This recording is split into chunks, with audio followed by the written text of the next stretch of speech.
everybody. Krista Norris here for your Sunday sermon. Sunday sermon. And I hope you're having a beautiful, beautiful day. I'll just show you quickly where I am. I'm in Brussels at the moment before I go on to my next house and pet sitting location. You may see it's essentially the top floor of this beautiful home that I'm in, and effectively it's a self-contained flat or apartment, but it's part of a house. So I'll show you outside though, because it is gorgeous. Look at that lovely sunny day. And I'll be taking the dogs in this home out soon for a beautiful walk to enjoy the sunshine.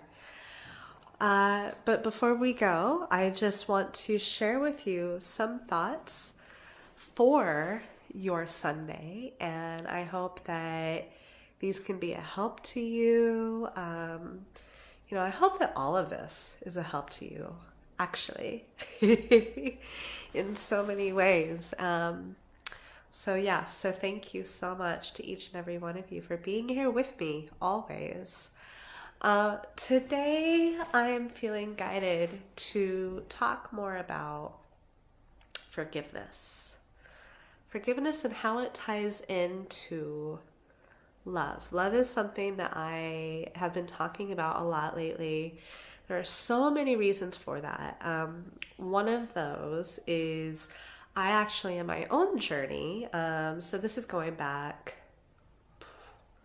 so I was 19, I'm 39 now, so 20 years, when I've really been diving into my own personal healing, personal development in a really, really big tangible way. My spiritual path really began, I would say, well, from the time I was little, but for instance, I started studying a lot more and applying things when I was 15, but my personal life development really went in when I was 19. And one of the things I have really been able to learn over the years on a first-hand basis, and that has only been solidified by everything I'm picking up now and working with my beautiful, beautiful, amazing clients all around the world, women and men, helping each of them. I'm so honored to be able to be doing this work at all with, their lives, their businesses, their spiritual paths, because these things are intertwined. Everything links up, and we can't touch one area without that having a positive knock-on effect for another area in our life. It's just how we're wired. It's how we work. It's how we as a human species work, and how our communities work. There's a thing called social dynamics that ties into it. And if you're interested, obviously feel free to look all that up. But anyway, one of the things I've really learned, again, firsthand from my own path, but also what I've seen for so many of my clients that I've just learned over the years, is that love really is so much more than, a catchphrase. There's a reason why so many artists feel drawn to look at the topic of love in their artwork. There's a reason why so many books have been written about it, so many films have been made, so many songs have been created looking at and talking about love. And part of that is that it's a very innate, deep thing that, whether you consider yourself a spiritual or enlightened being or not, there is a very deep connection to love itself, the emotion of love, the energy of love. And it's something that whoever you are, whatever is your path or your background, that connection, that power to love, itself is very ingrained and very deep within us all. And it's something we can all pick up on and recognize, again, whoever we are, whatever our background is, or our personal beliefs or spiritual beliefs. Whether you have any spiritual beliefs, you may be atheist, but that connection to love, that connection is still there, and it's a very powerful and strong connection also.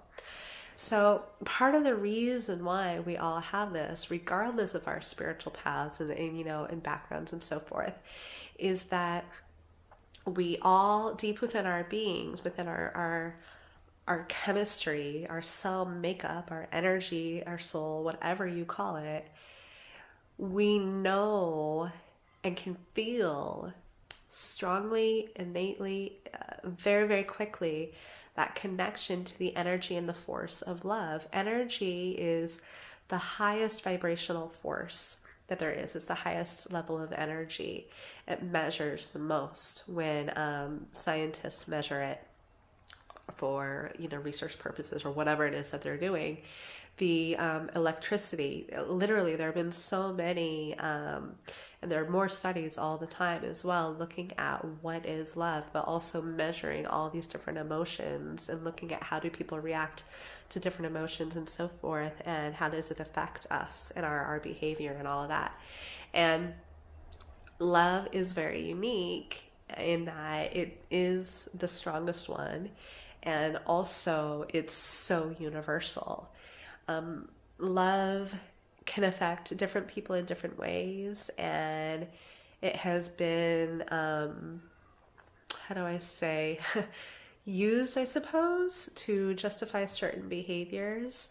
People can become blinded by love. People can act rashly in love. People can lose all sense of their, what might be more of their rational brain, of social decorum, shall we say, when love is a factor.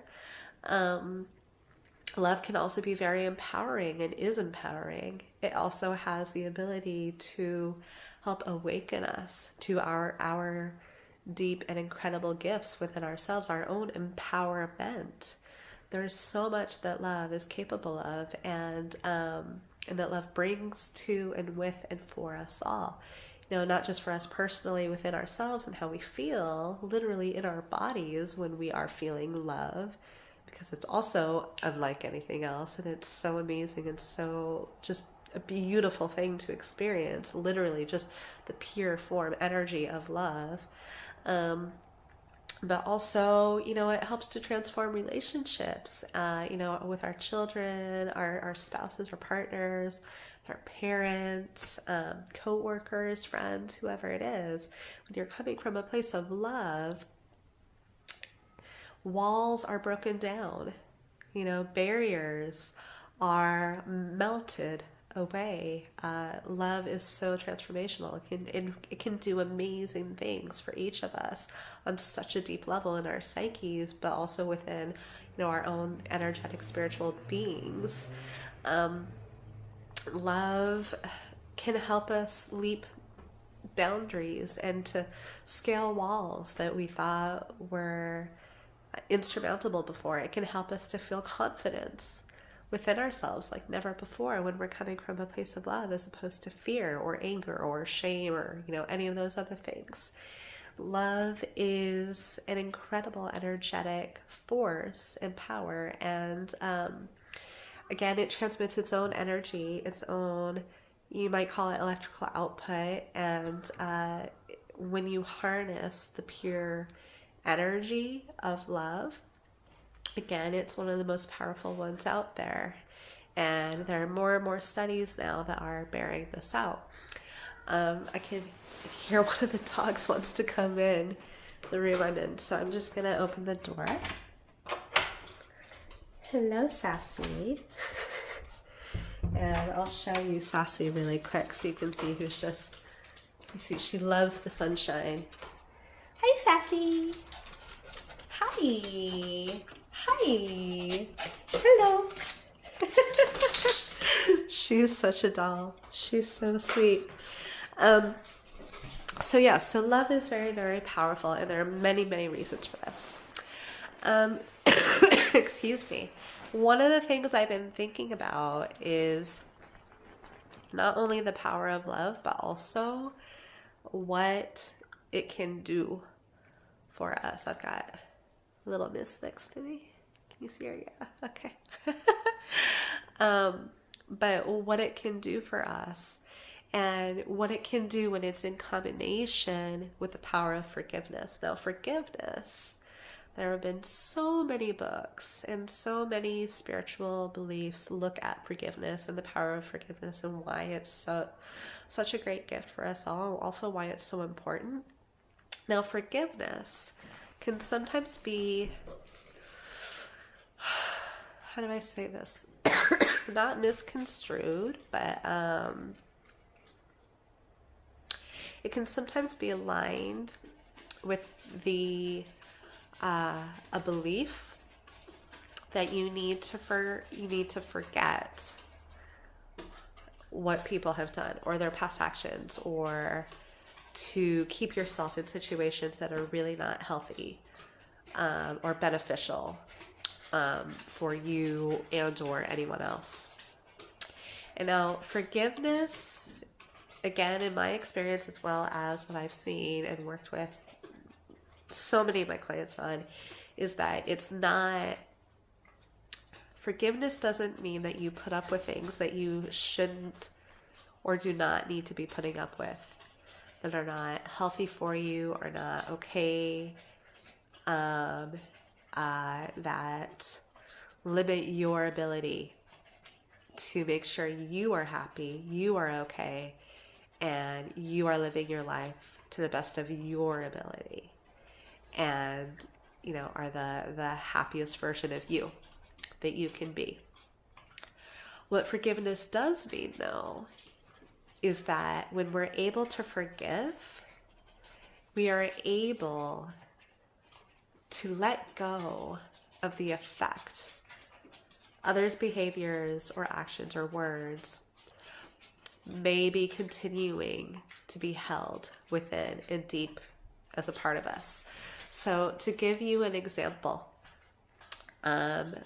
what I have realized recently, and I know this is going to be a little bit, I don't know, and it's a touchy one, it's difficult, because to forgive means allowing yourself to let go of some of the anger, of some of the distrust, perhaps hate, that can help us to feel we are on a better footing than others. Just to give one example, it can also help us to be able to move on from situations that are not healthy, that are not okay, when we can hold on to some of that anger and so forth. So it's not to say anger and shame and all of that, it's not to say that they don't help us to one level, because there's always a positive intention.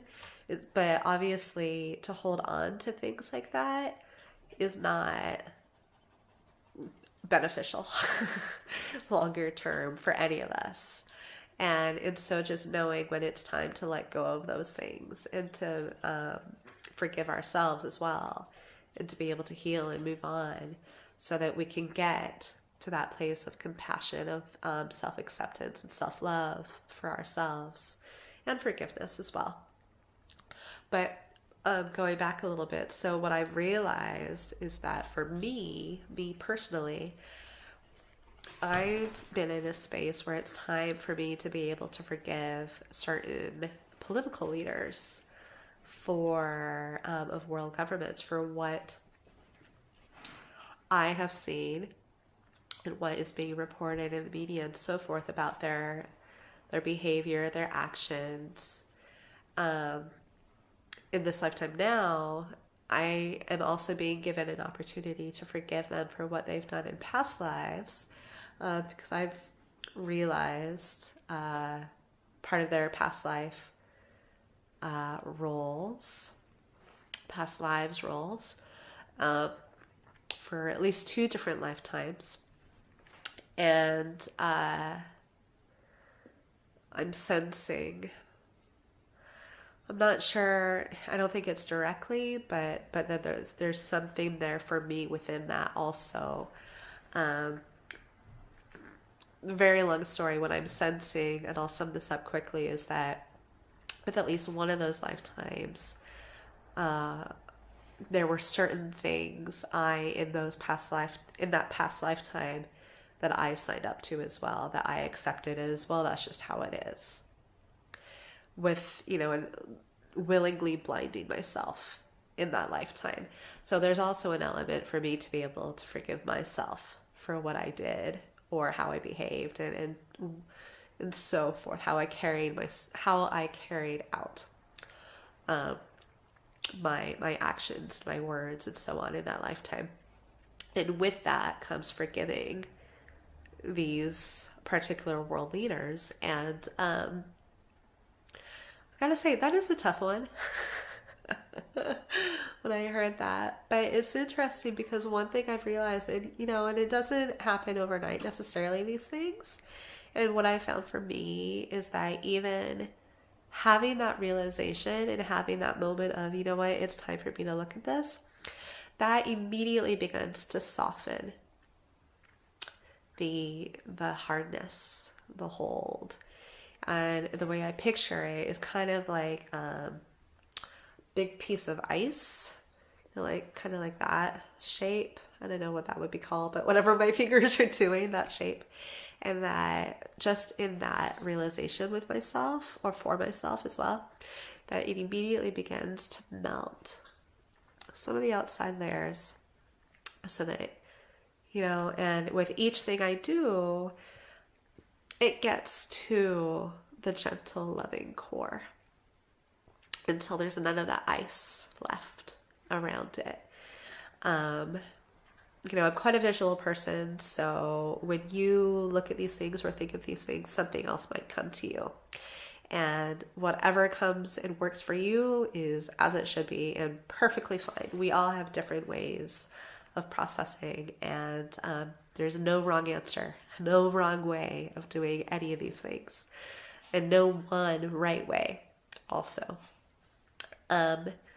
So it's an interesting one. And another thing I've realized is that in this situation, it helps me to be able to look into, and I have this ability because I do work with the Akashic Records to, which again, the Akashic Records are where all of your, the records for all of your lives have been kept, as well as all the lives of others. So you can, once you're trained how, you can dip in and you can actually view things. You can ask to be guided.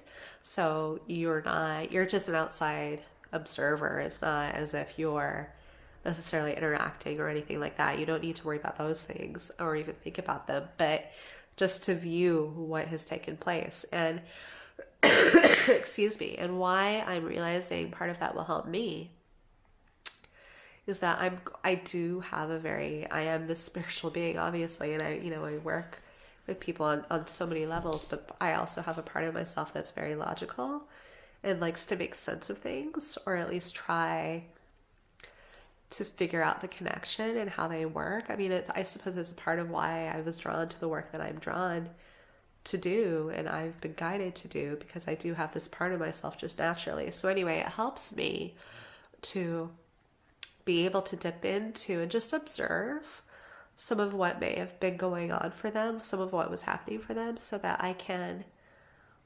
hopefully better, and what I'm sensing will happen is that I will better understand how they could have become the people they were, and also the people that they are now, and some of what's been going on for them at a soul level, and what are their lessons to learn, and what's going on with all of this. And so it'll be interesting to see how all this goes.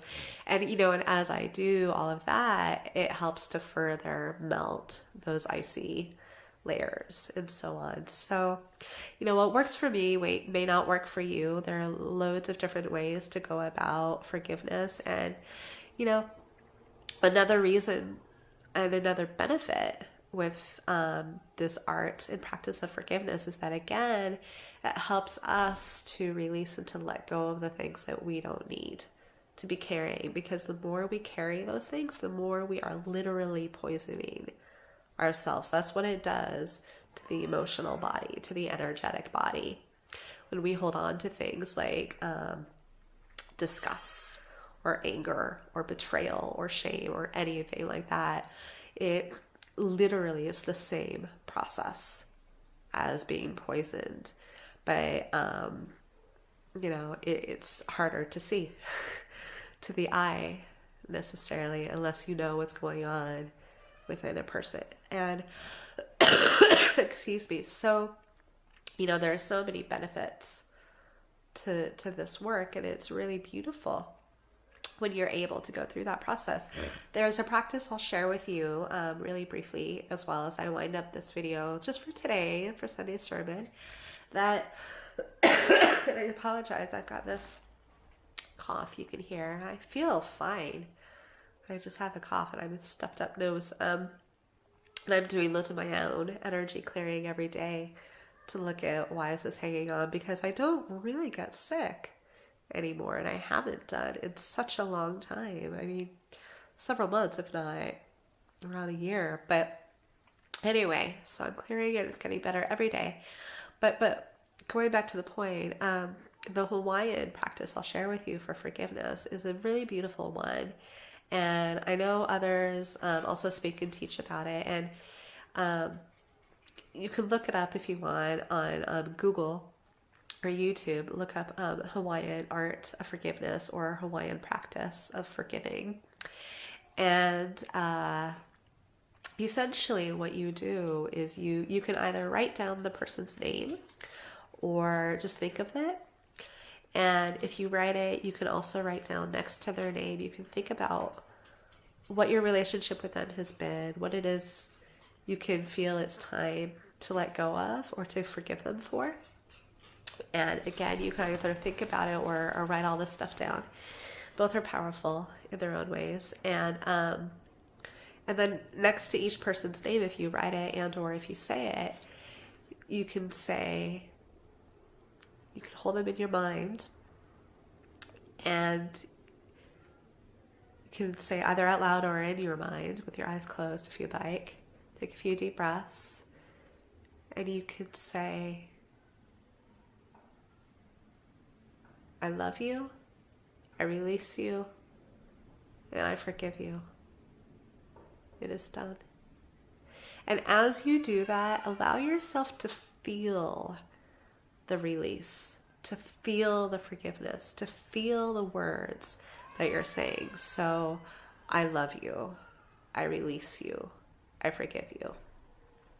There's a lot of power, and again, it's part of how we're wired and how we work as energetic beings in these beautiful human bodies.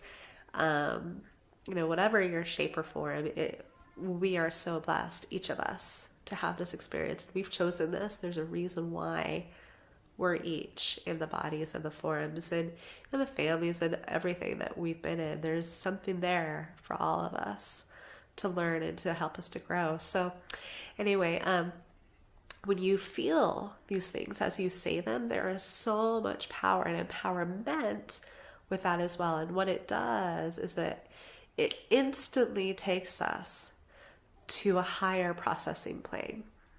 And there are a lot of psychological reasons for this. There are a lot of energetic reasons for this. Just that would go longer than I'd like to for this video.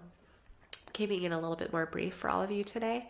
But please do feel free to let me know if you'd like to know more about that. And I can always explain it in another video. But just know that for the purposes for today, that there is a lot of empowerment and power in doing that for ourselves. And it really frees us to such an incredible level. And it opens doorways, that just would have been closed to us before. So there's a lot of strength in it for us and for our world. So I will leave you with that. For Q&As, the Q for today is Krista, and it's very timely. How can I forgive when I feel like that they've done me such wrong or hurt my family? And I offer to you my gratitude, and I'm sending you so much love for that, because I can absolutely understand how, if you're in that situation, it could be really difficult, and I get that. I completely understand. And so I'll just offer to you a few things. That one, we each come to this in a time and in a space that's right for us. If you're not ready to forgive yet, it's okay. You know, you don't need to force these things. You'll know when it's time. You'll know when you're ready. Equally, I would also just offer to you that if you are feeling guided, that it is time to be willing to listen to that, because it's a beautiful, deep part of you that is talking and knows that it's time to let that go. That knows that continuing to hold on to it, carrying it, you know, and all of those feelings of anger and so forth, that actually they're harming you on a really deep level too. And you know, the longer you hold on to it. So to really be willing and knowing it's safe and it's okay to let go of these things and to listen to that deeper part of yourself too. And also, and I hope that everything I've said here has been a help for you with that and everything that you're going through right now. And if anyone ever has any questions with any of these, by the way, to just feel free to let me know. I am thinking so much of each and every one of you, sending you so much love, all the best, and I hope you have a beautiful Sunday too. All the best, everyone. Love you. Bye. Bye, Sassy.